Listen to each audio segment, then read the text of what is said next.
It's shaping up to be one of the more interesting Preakness Stakes in recent memory, and for very unique reasons. Hello everyone, I'm Goldfarb. Today we're giving you our picks and tips for betting on the Preakness Stakes. If you're looking for a great how-to guide to get started on betting on horse racing in general, check out the video we did on the Kentucky Derby by clicking on the link in the description below. Now, to get into our picks and tips for the Preakness, we're bringing in Taylor Smith to help us out. Taylor, what are some things people need to keep in mind when placing bets on horse races like the Preakness Stakes?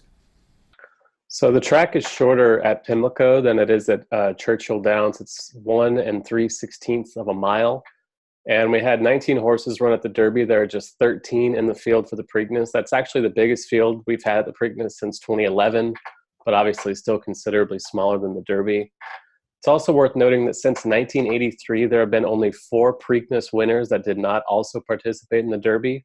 So the horses that ran at the Run for the Roses typically enjoy more success.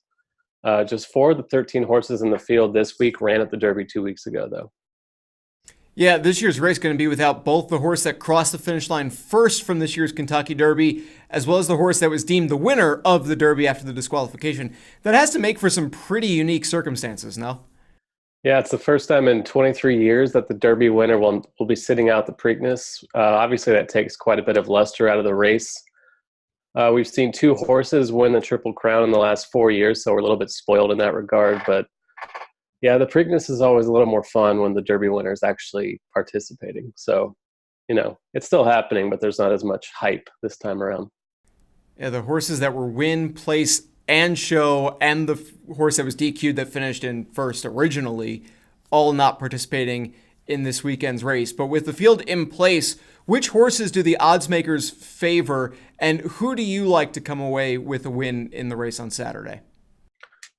So as of now, Improbable and War of Will are the 2 favorites. Improbable is at 2-1. War of Will checks in at 3-1. After that, we have Always Mining and Bourbon War at 7-1 apiece. And after that, you start getting into long shots. If we take the rule of thumb that Derby participants typically fare well at the Preakness, it's worth noting that both of the 2 favorites also ran at the Derby. Improbable finished 4th. War of Will finished 7th. I liked Improbable at the Derby. I don't generally like to side with the odds-on favorite like this, but the Preakness has a track record, with the short track and the smaller field. The favorites tend to fare pretty well. The cream will rise to the top at Pimlico, so I'll go with Improbable at 2-1, even though that's kind of lame. But, winners are winners. It doesn't matter. As long as you pick the winner, it doesn't matter if it's 2-1, 10-1. If you get it right, you get paid on it, right? Spot on. Exactly. Taylor Smith, thank you very much. You can find more from Taylor online at gamblingsites.org, where you can also find even more information on the Preakness Stakes. Be sure to check out all of our other videos and articles for more picks, tips, and how-to guides. What horse do you see coming away with the win in the Preakness Stakes? Let us know in the comments below. I'm Goldfarb. He's Taylor Smith. Thanks for watching. See you next time.